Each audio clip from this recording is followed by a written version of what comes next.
हमारे साथ बने रहें क्योंकि शो में मैनेजमेंट भी बैठते हैं और अब वक्त हो गया है उनसे जुड़ने का और रेमंड के मैनेजमेंट से बातचीत होगी। लेकिन उससे पहले आइए इस ब्रांड की कुछ कहानी बता देते हैं आपको। शुरुआत भले ही छोटी क्यों ना हो, लेकिन क्वालिटी, ट्रस्ट और एक्सीलेंस, अगर इन बातों पर किसी कंपनी का फोकस हो तो फिर हौसले की उड़ान, नई कहानी लिखने में देर नहीं होती। 1925 में बनी रेमंड की कहानी भी कुछ ऐसी ही है।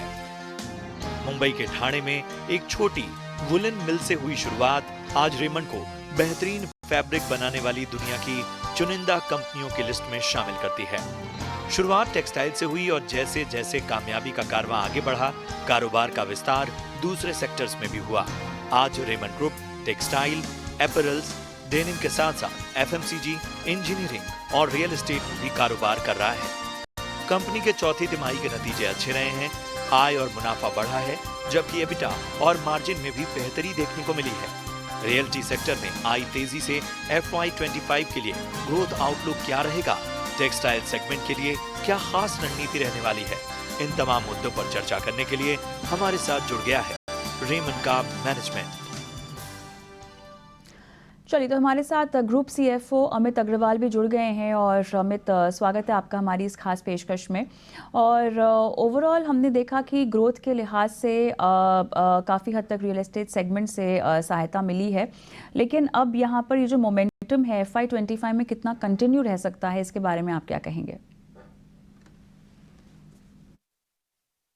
जी बिल्कुल, बहुत बहुत धन्यवाद मुझे अपने चैनल पे बुलाने के लिए।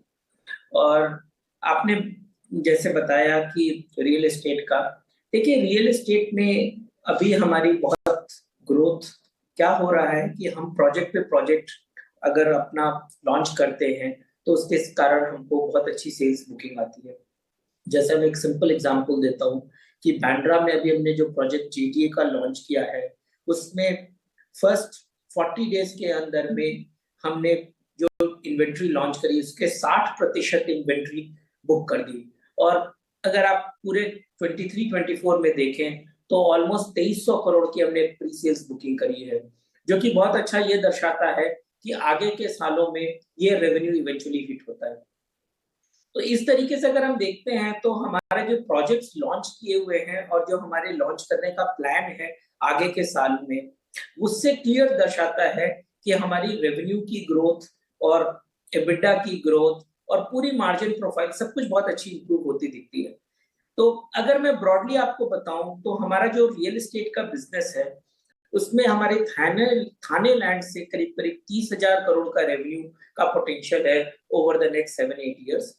और जो हम JDA साइन कर चुके हैं आज की डेट पे, वो करीब-करीब 5,000 करोड़ का है। तो इस तरीके से आप देखें तो हमारा क्लियर जो हमने पहले बताया है कि 3,500 4,000 करोड़ का रेवेन्यू का थॉट प्रोसेस है 4 साल बाद, वो हम आराम से अचीव कर सकते हैं।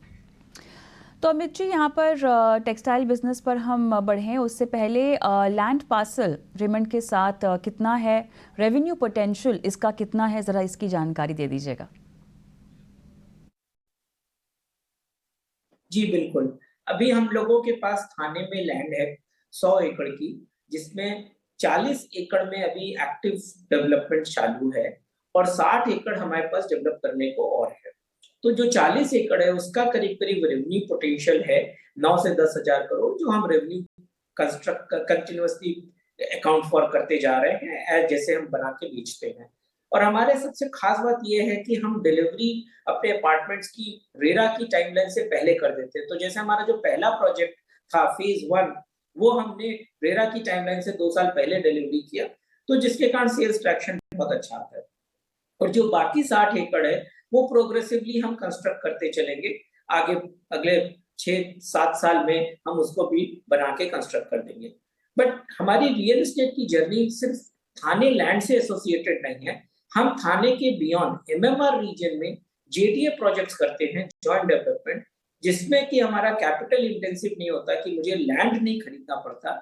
सिर्फ हम एज कंस्ट्रक्ट करते जाते हैं और साथ में जो पार्टनर है उसको रेवेन्यू शेयर देते हैं या प्रॉफिट शेयर देते हैं, या हम बिल्डिंग बना के टेनेंट्स को देते हैं, इस तरीके का जो रहता है कि जिससे हमारी कैपिटल डिप्लॉयड कम रहती है और हमारा फोकस है बिजनेस का कि जो रिटर्न ऑन कैपिटल एम्प्लॉयड है कोई भी JDA प्रोजेक्ट में 25% से कम नहीं होना चाहिए। अपैरल सेगमेंट की बात करना चाहेंगे अमित जी। 23% ग्रोथ दर्ज हुई है अपैरल सेगमेंट में, ब्रांडेड अपैरल सेगमेंट में। तो अब इस मोमेंटम को लेकर भी सवाल यही है कि आने वाली तिमाहियों में यही मोमेंटम क्या बरकरार रहेगा, और आपके आउटलेट एडिशंस को लेकर, आउटलेट्स को लेकर विस्तार की जहां तक बात है, उसमें क्या योजना है आपकी नई? जी, देखिए ब्रांडेड अपैरल हमारा बहुत ही फोकस बिजनेस है, लाइफस्टाइल। इसी कारण हमने एक डीमर्जर भी करा है, जो 9 तारीख को NCLT की फाइनल अप्रूवल आएगी और उसके बेसिस पे हम आगे डीमर्ज कर देंगे इस लाइफस्टाइल बिजनेस को। जो ब्रांडेड अपैरल है, इसमें 2-3 चीजें बहुत इंपॉर्टेंट है। एक, पहले क्या होता था, रेमंड के जो ब्रांडेड अपैरल थे, पार्क एवेन्यू, कलर प्लस और रेमंड रेडी टू वेयर, इनको एक फॉर्मल वेयर की तरह ट्रीट किया जाता था। हमने अभी थोड़ा-सा पिछले 1.5 साल से अपनी फिलॉसफी चेंज करके उसको मोर कैजुअलाइजेशन में ले आ रहे हैं और थोड़ा प्रीमियमाइजेशन भी कर रहे हैं, क्योंकि अपने देश में इस समय के कर्व की रिकवरी है, तो उसके कारण जो प्रीमियम कस्टमर्स हैं उनको और प्रीमियम कस्टमर चाहिए, तो वो एक अच्छी डिमांड बनती दिखती है। और दूसरा, ये सब करने के कारण हमने 2 बड़े काम किए। इनेबलर क्या है? एक इनेबलर है कि हमारी प्रेजेंस, तो हमारा रिटेल स्टोर फुटप्रिंट एक्सपेंशन बहुत इंपॉर्टेंट फिलॉसफी है।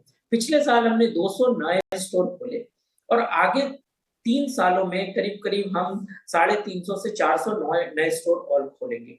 तो जिससे क्या होगा कि एक अच्छी स्केल आ जाएगी हमारे पास। हमारे अपने अभी 1500 स्टोर हैं, वो 2000 तक का हमारा टारगेट है अगले 4 सालों में। तो इस कारण से हमारी अच्छी ग्रोथ आएगी। दूसरा, हमारे जो प्रोडक्ट है उसको किस तरीके से प्रेजेंट करना चाहिए, किस तरीके से कम्युनिकेट करना चाहिए कस्टमर को, इसलिए एडवर्टाइजमेंट के ऊपर भी हम जो नॉर्मल खर्चे होते हैं उसके बियॉन्ड में हर साल 60 से 80 करोड़ अगले 3 सालों में खर्च करेंगे पर ईयर, जिससे कि हमारी ब्रांड की अवेयरनेस काफी बढ़ जाए। Brand, people are aware, but हम क्या प्रोडक्ट बना रहे हैं, जिस तरीके से की कैजुअलाइजेशन ला रहे हैं, इन सब चीजों को मद्देनजर रखते हुए हम कस्टमर को ये कम्युनिकेट करना चाहते हैं। तो इस तरीके से आप देखेंगे कि हमारा जो इन्वेस्टमेंट है वो एडवर्टाइजमेंट, ब्रांडिंग, इसके ऊपर थोड़ा सा बढ़ने वाला है। अगले इस साल में भी थोड़ा बढ़ा, आगे के 2 साल में और बढ़ेगा। अमित जी, कॉटन प्राइसेस को लेके जो उतार चढ़ाव है उसका कितना इम्पैक्ट आपको पड़ता हुआ दिखाई दे रहा है? क्या आपको लगता है कि भारत में जो कीमतें हैं वो इतनी ही ऊंची रहेंगी? ग्लोबल मार्केट में यहाँ पर कीमतें अगर कमज़ोर हुई भी हैं, नरम हुई भी हैं, तो वो किस हद तक नरम होगी और उसका प्रभाव भारतीय कीमतों पर? जी देखिए, हमारा कॉटन 2 जगह कंजम्पशन है। एक है B2C शर्टिंग में, वो जो शर्ट हम फैब्रिक बेचते हैं रेमंड के कपड़े, रेमंड के ब्रांड से शर्टिंग फैब्रिक, वो प्राइसेस की वॉलेटिलिटी तो जरूर रहती है, बट ब्रांडेड बिजनेस में क्या होता है कि आप ओवरनाइट प्राइस नहीं बढ़ाते, स्लोली एंड स्टेडली आप प्राइस बढ़ा के हम रिकवर कर लेते हैं। और क्योंकि हमारे इतनी प्रोसेसेस से कपड़ा बनता है, इतनी फिनिशिंग है, इतनी ब्रांड की वैल्यू है कि जो रॉ मटेरियल कंटेंट है वो ओवरऑल प्राइस में उसका शेयर 15 से 20% से ज्यादा नहीं रहता। तो इसलिए हमारे को over a period of time 2 से 4 क्वार्टर के बीच में जो भी प्राइस का इंक्रीज होता है वो हम रिकवर कर लेते हैं कस्टमर से। किंतु बिकॉज ये नेचुरल कमोडिटी है, इसलिए इसकी वॉलेटिलिटी तो है। आप देखें, कोविड के पहले ये 32,000 रुपए कैंडी चलता था, बाद में 1 लाख रुपए कैंडी तक गया। जी, चलिए, शुक्रिया अमित, आपने समय निकाला इतने विस्तार से बातचीत की। के मेहमान तो गिरीश, 30 सेकंड का समय है आपके पास, लेकिन रेमंड की तमाम बातचीत मैनेजमेंट के लिहाज से और नतीजों के लिहाज से क्या कुछ करने की सलाह होगी आपकी दर्शकों को?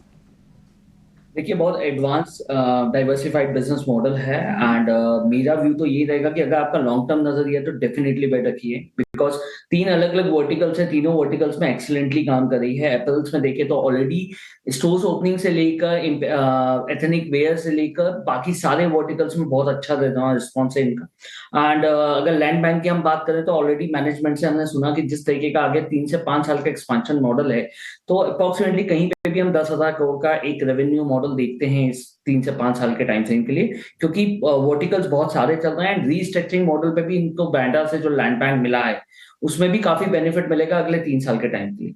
तो रेमंड्स के लिए मेरा व्यू यही रहेगा कि अगर आपका लॉन्ग टर्म नजरिया है तो धीरे-धीरे जितना आपको डाउन साइड पे मिल रहा है उतना बाय करिए, बट एटलीस्ट अपना विजन 1 से 2 साल के टाइम के लिए रखिए और गिरावट में इकट्ठा करने की सलाह रेमंड को। बहुत बहुत धन्यवाद गिरीश, समय निकाला, दर्शकों का मार्गदर्शन किया।